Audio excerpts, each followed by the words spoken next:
कुठलं निष्क्रमण. मी सांगितलं कालच तुम्हाला, निष्क्रमण म्हणजे घरातनं बाहेर काढायचं. हा बोल भैया काय.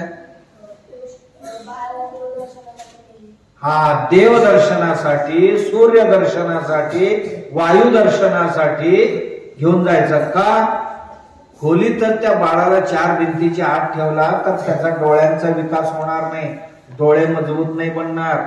त्याला वेगवेगळे शब्द जर ऐकू नाही गेलं तर शब्दांचा संस्कार होणार नाही. आणि त्याला उन्हात वाऱ्यात जर नाही घेऊन गेला तर त्याच्या शरीरात प्रतिकार शक्ती येणार नाही. सूर्याचं दर्शन एवढ्यासाठी व्हायला पाहिजे, डी विटॅमिन या शरीराला गरजेचे आहे. जर बाळ उन्हात नाही गेले तर बाळ अंग दुखायला लागते त्याचा.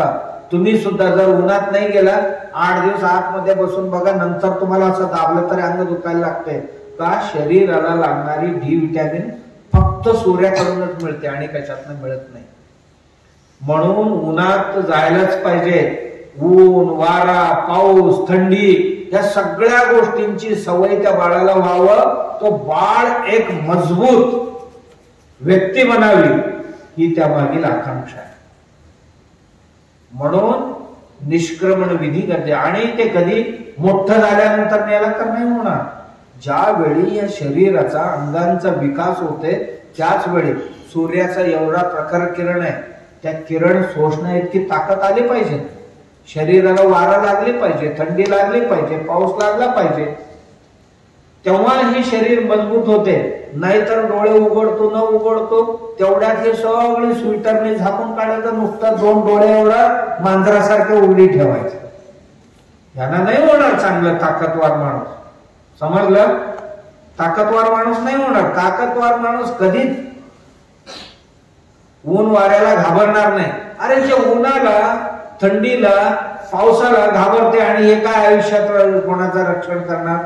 स्वतःलाच घाबरते. स्वतः माणूस एवढा मजबूत बनायला पाहिजे, हे मला नको म्हणायला पाहिजे. स्वेटर काय गरज नाही माणसाला, मफलरची गरज नाही माणसाला.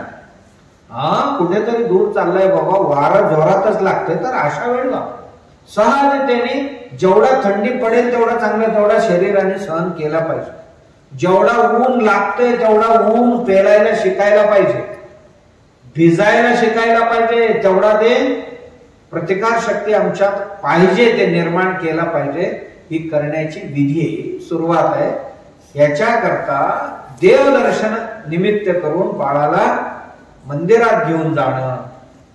घरातली जी मोठ्या महिला असतात त्या मोठ्या महिला बाळाला हातात घेतात, ते वस्त्रात गुंडाळलेले असतात किंवा तोपर्यंत बऱ्यापैकी झालेले असते त्याचा वय. आता 7-8 महिन्याचं झाले, किती दिवस ठेवायचं घरात? आता हळूहळू ते रांगायला सुरुवात केलेलं आहे आता. म्हणून त्याला जग दाखवायचंय, सगळ्यांच्या परिचय करवायचंय. मग त्या बाळाने प्रश्न विचारायला सुरू करायचे, ह्याला काय म्हणतात, ह्याला काय म्हणतात, ह्याला काय म्हणतात, हे काय आहे, ती काय आहे, मग काय करावं, काय करू नये, एक गोष्टी त्याला समाजात शिकायला मिळतात. म्हणून घरातनं बाहेर काढायचं बाळाला. या विधीला काय म्हणतात? निष्क्रमण.